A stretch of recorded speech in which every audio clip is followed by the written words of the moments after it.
What's going on, everybody? It's GameUnboxingReviews here, and welcome back to another episode of Community Characters, a show in which every month I pick 10 of the best custom characters created with the character creator by the community based on a specific set theme. And in celebration of the release of the upcoming Black Panther movie, the next chosen theme was of course inspired by the Kingdom of Wakanda. So you could either create a new and original Wakandan themed character, or a Wakandan version of a pre-existing Marvel character. Anyway guys, without further ado, let's get to it.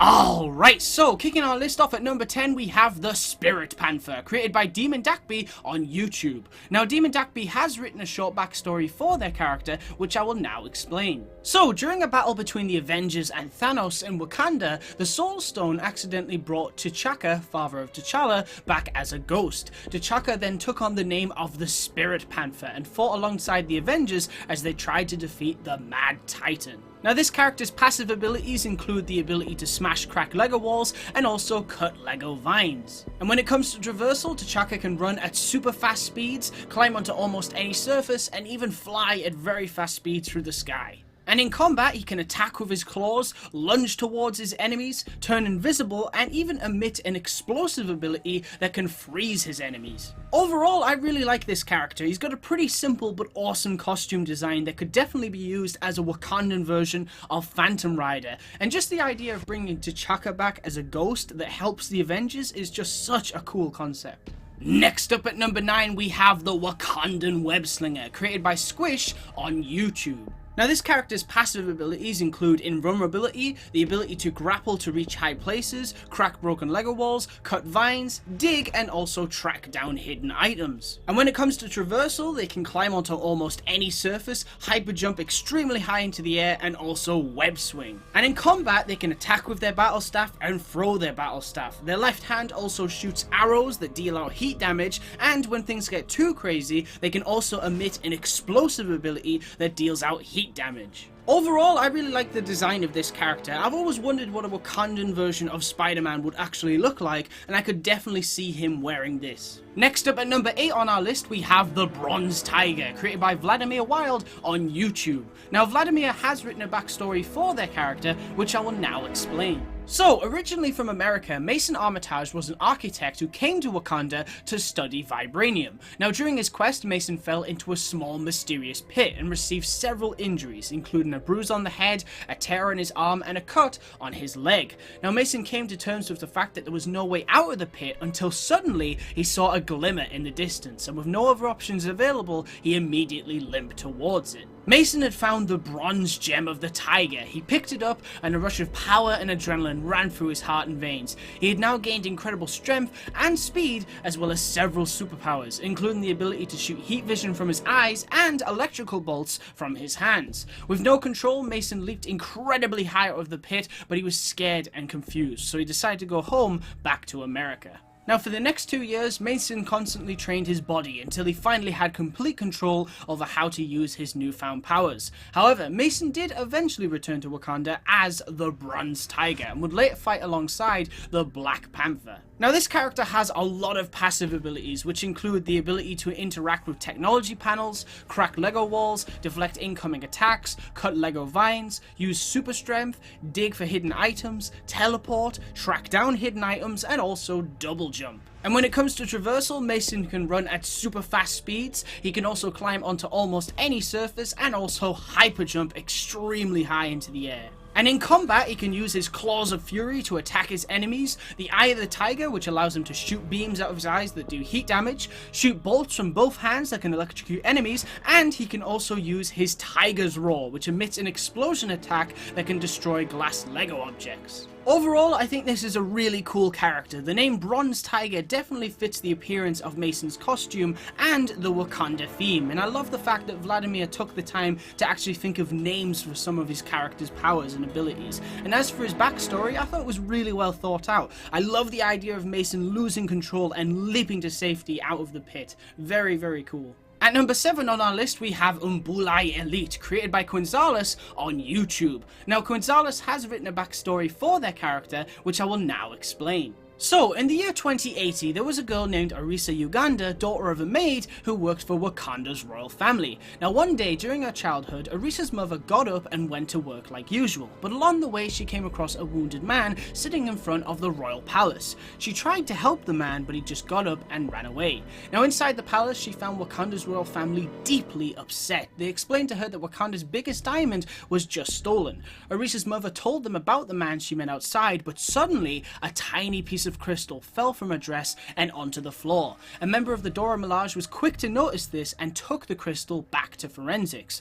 It was quickly revealed that the tiny piece of crystal was indeed part of the stolen diamond. Now, because of this, Arisa's mother was brought in for questioning. She explained to the Dora Milaje that she didn't know anything about the whereabouts of the diamond, but unfortunately they didn't believe her and instead sentenced Arisa's mother to a public execution. Now, during the execution, her husband tried to stop the brutality by attacking a member of the Dora Milaje, but the guard quickly stopped and killed the defenseless husband. Irisa then ran in fear back to her home and came across the very same man who her mother found outside the royal palace earlier that day. However, Irisa was still just a child at the time, so she had no idea that it was the same man who framed her mother. The man gave the child a piece of diamond and told her to run, and that's exactly what she did. Later in life, Irisa became known as one of the 10 most deadliest assassins in the world, earning her the name Enboli Elite, which meant Zulu Elite Assassin. She traveled the world learning over 30 different fighting styles and mastering the use of 35 different kinds of weapons, including a spear, which she was particularly skilled at using in combat. Now, eventually, Irisa felt that she was ready to finally take down Wakanda's royal family, but she was only missing one thing: a special cloaking device. She quickly traveled to Nueva York, bought the device, and soon got on a plane to Wakanda. However, as she was boarding the plane, Kang the Conqueror's ship suddenly appeared in the sky and ripped part of Nueva York out of the earth, causing Irisa and everyone nearby to be transported to Chronopolis. Irisa was furious. Despite careful planning, there was now no way that she was going to be able to avenge her mother and father, but she decided to explore this newfound world and soon realized that Wakanda was part of Chronopolis, but this version was from the past, ruled by the same dynasty like the Wakanda from her time. Irisa realized that she wouldn't need to avenge her parents if they never died, so she took advantage of the old timeline and quickly assassinated every member of the Wakandan royal family from the past, preventing the death of her beloved mother and father. So, this character's passive abilities include the ability to grapple to reach high places, interact with technology panels, deflect incoming attacks, cut Lego vines, dig for hidden items, and track down hidden items. And when it comes to traversal, Irisa can run fast, climb onto almost any surface, and swing at very fast speeds with the use of her rope. And in combat, she can attack with her spear, throw it at her enemies, and also turn invisible. Overall, I think this character is very interesting. Her civilian clothes had a pretty cool design, and her costume would absolutely fit the Wakanda theme. As for her backstory, I found Irisa to be a very dark character at times, but the use of Kang's invasion from the main game was a nice touch, as it was nice to know that Irisa was eventually reunited with her beloved mother and father in the end. And I must say that it was also really cool to have a story set in Wakanda in the future. Next up at number 6, we have Esper T, created by Artworks MRC on Twitter. Now, Artworks MRC has written a backstory for their character, which I will now explain. So, Esper T was a well-known witch doctor, one that had many mystical powers, including the ability to enter the astral dimension and communicate with the spirit world. He was also one of 5 powerful shaman sorcerers that were tasked with guarding the heart-shaped herb, a plant native to Wakanda that is traditionally consumed by the Black Panther in order to obtain enhanced physical abilities. Now, while T'Challa earned the right to this herb, Esper T pleaded to the king to allow him to use it to save the life of a very sick child. However, T'Challa was warned by the other shaman that if he were to do this and give up the herb, he would never be able to become the Black Panther again. Choosing his kingdom over the life of a child was an impossible decision that no one should have to make, but T'Challa made the most difficult choice. Esper T was furious with T'Challa's decision and decided to go into exile. Fueled with vengeance, he vowed to avenge the child that died that day. However, that wasn't the last time Esper T saw the child, as their spirit suddenly started haunting him. But it also became a teacher of sorts, helping him unlock new powers, such as the ability to create a force field out of souls, shoot out blasts of spiritual energy, and summon forth a spirit gust. Later in his life, Esper T fought with Black Panther on many occasions, but one day, T'Challa actually saved his life. Esper T grew to respect Black Panther and admire him. As the child no longer haunted the witch doctor, he was finally now at peace. He later decided to gather up the courage to ask his king if he could return to serve in the Wakanda palace. However, Kang the Conqueror attacked and Wakanda was ripped from Earth and brought into Chronopolis. Now Esper T vows to find Black Panther and pledge his allegiance once more by becoming a hero, serving as king, and defeating Kang once and for all. So this character's passive abilities include the ability to use magic, mind control, deflect incoming attacks, use time manipulation, create portals, trace runes, and teleport. And when it comes to traversal, Esper T can fly at super fast speeds through the sky. And in combat, he can use a force field to defend himself, throw his elemental staff, which he can also shoot bolts that can destroy silver Lego objects, and he can even emit an explosive attack which can electrocute enemies. Overall, I really like this character. He's very much like a Wakandan version of Dr. Voodoo, and his design is extremely cool. I really like the use of the color yellow on his costume, and the skull face paint really brings it all together. His backstory was very dark and gritty, but interesting, and I like how the events of LEGO Marvel Super Heroes 2 with Kang's invasion fit quite nicely in the ending of the story. At number 5 on our list, we have the Ghost Panther, created by Carmen Salvatore on YouTube. So this character's passive abilities include the ability to grapple to reach high places, destroy cracked Lego walls, deflect incoming attacks, create portals, dig for hidden items, and also teleport. And when it comes to traversal, Ghost Panther can quick teleport, climb onto almost any surface, hyper jump extremely high into the air, and also swing with the use of his chain. And in combat, he can shoot bolts from his armored claws that do heat damage, emit an explosive ability that does heat damage, and also shoot beams out of his eyes that do heat damage. Overall, I think this character is really cool. I love the design especially because you could definitely see a character wearing this costume in Wakanda, plus the idea of taking someone from Wakanda and making them into the new Ghost Rider is just so cool. Next up at number 4, we have the Kitten, created by JK It's Jaden1 on Twitter. Now Jaden has written a backstory for his character, which I will now explain. So, being a part of Wakanda's royal family may have its perks, but young Melenza Boseman, child of Shuri, wasn't particularly fond of her rich lifestyle. She wanted to prove to her family that she was more than just another royal princess, and decided to become the vigilante known as the Kitten. Now for any ordinary young girl, this would be a very dangerous thing to do, but thanks to several training lessons she did with King T'Challa, Melenza could easily handle herself in a fight. However, her time as the Kitten was short, and at the age of 15, she finally got her wish, and the people of Wakanda saw Melenza for who she really was. She then decided to hang up the mask and go back to living a normal life. So, this character's passive abilities include the ability to interact with technology panels, smash cracked Lego walls, fix broken Lego objects, use super strength, dig for hidden items, and also track down hidden items. And when it comes to traversal, Melenza can run fast, climb up almost any surface, and also swing with the use of her rope. And in combat, Melenza can turn invisible, attack with her 2 clobberer weapons which she can also throw, and she also has the targeted lunge ability. Overall, I think Melenza is a great character. I like how different she is compared to most heroes, because she's not trying to save the world or anything like that, she just wants her family to see her for who she really is. I also really like the fact that her last name is Boseman, which I assume is an awesome reference to Chadwick Boseman, the actor that plays Black Panther in the Marvel Cinematic Universe. Next up at number 3 on our list, we have Deaky Lady, created by Always Dreagle on Twitter. Now, Always Dreagle has written a backstory for their character, which I will now explain. So, Deaky Lady was a Wakandan mutant that was born with a pair of tiny flesh horns. Her parents were horrified by her deformity and abandoned her when she was still just an infant. However, she was later found in the jungle by a small clan of savages, who instead raised and took care of Deaky Lady, as they believed her to be a gift from Bast, the Panther goddess. Now growing up, Deaky Lady found that her mutation allowed her to produce pheromones that could influence weaker minds, bring them at her orders, and influence their thoughts. And as queen, she used these newfound powers as an advantage of expanding her clan by enslaving other populations. Now claiming to be the daughter of Bast herself, Deaky Lady aspires to dethrone T'Challa and rule over the entire nation of Wakanda. So this character's passive abilities include mind control, the ability to deflect incoming attacks, cut Lego vines,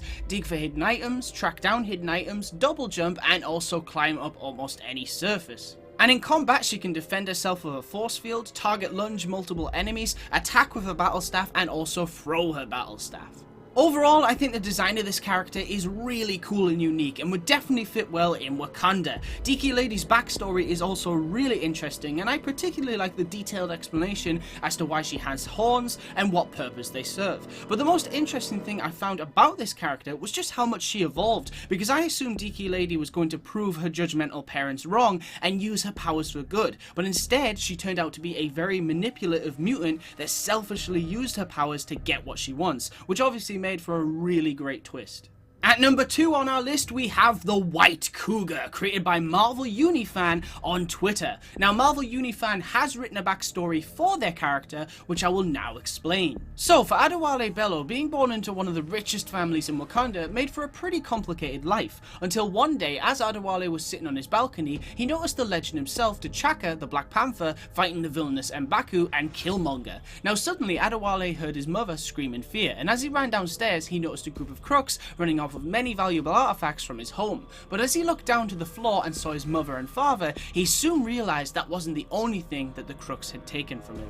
Now, the Bello family didn't exactly have the best reputation in Wakanda, which sadly resulted in no one wanting to adopt poor Adewale. This later led him to being sent to many foster homes and even having to resort to living on the street. However, that all changed when T'Chaka and T'Challa caught young Adewale searching for food outside.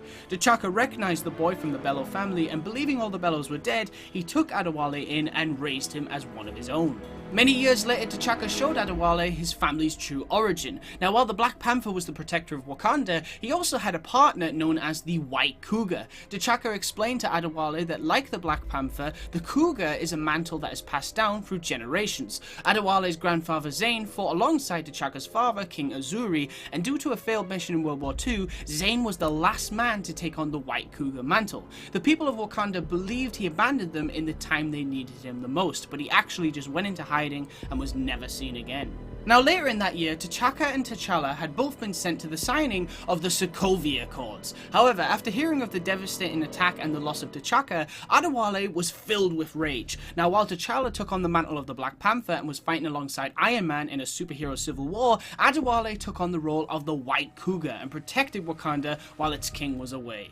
So, this character's passive abilities include the ability to interact with technology panels, fix broken Lego objects, cut Lego vines, dig for hidden items, track down hidden items, and also double jump. And when it comes to traversal, he can run fast and climb up almost any surface. And in combat, he can attack with his claws, target lunge multiple enemies, and also emit an explosive ability that can destroy glass Lego objects. The White Cougar also has his very own battle armor, which grants him super strength and makes him bulletproof, allowing him to be pretty much invulnerable. Overall, I think this is a really great character. His main costume is very cool, and I can definitely see him fighting alongside heroes like Black Panther and Shuri in Wakanda. I also love the fact that when things get too crazy, he can don his amazing looking battle armor. And as for the backstory, it reminded me of a more positive version of Odin and Loki's relationship, and it was cool to find out more about the origin of the White Cougar, as it just goes to show that you never truly know just what else the Kingdom of Wakanda is actually hiding. And last but most certainly not least, at number 1 on our list, we have Vanguard, created by Real N178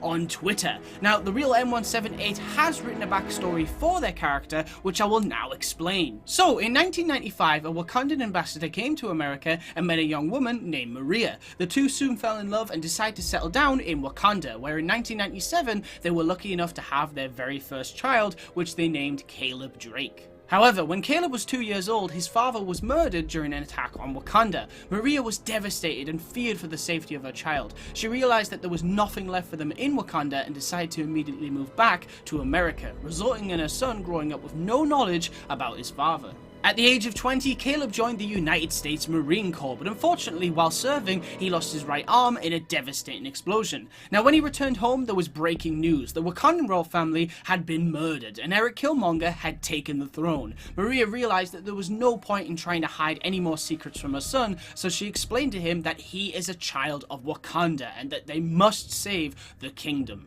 Caleb agreed to travel back to Wakanda with his mother, and while there, he was fitted with a vibranium arm and suit, granting him abilities similar to the fallen kings of Wakanda. With his new abilities, Caleb led a rebellion with his people as he attempted to defeat Killmonger and take back the royal throne. So this character's passive abilities include the ability to interact with technology panels, cut Lego vines, use super strength, dig for hidden items, track down hidden items, and also double jump. And when it comes to traversal, he can run fast and climb up almost any surface. And in combat, he can attack with his claws, target lunge multiple enemies, shoot a bolt from his right hand that deals out heat damage, and shoot a beam from his right hand that deals out heat damage. Overall, I really do love this character. I always appreciate it when creators make a civilian design of their custom character, but Caleb's actual costume is really nice, and thanks to his traditional clothing, he's definitely got the Wakandan look nailed down. But I also love the addition of the vibranium arm, because it showcases just how technologically advanced the Kingdom of Wakanda really is. As for the backstory, I thought it was a short but sweet revenge story. Caleb just couldn't catch a break. He lost his father at the age of 2 and then his right arm when he hit age 20. But in the end, it was great to see him finally gain a new purpose as Vanguard, Wakanda's new protector. Massive congratulations to the real N178 for making the #1 custom Wakandan character. And that's it, guys. That was my top 10 favorite custom Wakandan themed characters created by the community using the LEGO Marvel Superheroes 2 character creator. But you're probably wondering, what's next? Well, after popular demand, I'm very happy to finally be able to announce that the next theme will revolve around Marvel Noir. Now, just in case you're new to the show, here is a quick rundown of how this whole thing works. So, if you want to enter within a chance for your name and creation to be showcased in the next episode of Community Characters, all you have to do is use LEGO Marvel 2's in-game character creator and create either a new and original Marvel Noir themed character or a Marvel Noir version of a pre-existing Marvel character. Now, new and original is your very own custom creation, so that is something that you came up with entirely by yourself and one that does not exist in any iteration of the Marvel Universe. But a Marvel Noir version of a pre-existing Marvel character basically involves you taking a pre-existing Marvel character, like for example Ant-Man, and giving them a Noir-inspired redesign and backstory. But a backstory is completely optional. You do not have to do that if you don't want to. Now, like always, the only major thing that I'd say don't qualify here are recreations. So if you were to make, say for example, Cyclops Noir from the comics, then that would not count, as while he is a pre-existing Marvel character, there is of course already a Noir version of Cyclops. So it really wouldn't involve a lot of creativity, and in my opinion, it just would not seem fair. So, once you've created your custom character, there are two ways that you can go about sharing them. First way you can do it is via YouTube. So you can record a gameplay video of your custom character, but you will need to showcase their look, powers, and abilities, so that if you're chosen, I can perfectly recreate your custom character in-game to showcase in the next video alongside other community-made creations. Once you've made the video, you just need to upload it to YouTube, but please make sure that the title of the video looks like this. So it's LMSH2, Community Characters Entry, name of your character. The other way you can go about sharing your creation is via Twitter. So, like YouTube, you can just make a gameplay video, but if you can't do that, you can also just take a screenshot of your custom character in-game. Just remember to also include detail in another tweet about your custom character's look, powers, and abilities, and even little details like what color their powers are, so that if your creation is chosen, I can perfectly recreate them in-game to showcase in the next video. Whichever way you decide to share your creation on Twitter, just make sure to use the hashtag #CommunityCharacters. Alright guys, that's pretty much it for this video. As always, I just want to give a massive thank you to every single one of you that participated in this episode of Community Characters, and for those of you that are thinking of participating in this next episode, I'm very much looking forward to seeing what you all come up with. All that's left to say is that entries must be in before the 25th of February. Now, the reason I've changed the date there is because basically this video is long overdue, and I really do apologize for that because that was absolutely not intentional. I really do hope it doesn't happen again. But the thing is, these videos take a very long time to make, and sometimes I need a few extra days just to work on them. So I figured if I put the date as the 25th, hopefully I'll have it finished by the 1st of the next month. But if not, then I will get it out to you guys as soon as I possibly possibly can. Anyway guys, I want to thank you very much for watching. Stay tuned for lots more videos real soon, and as always, please remember to like, comment, and subscribe.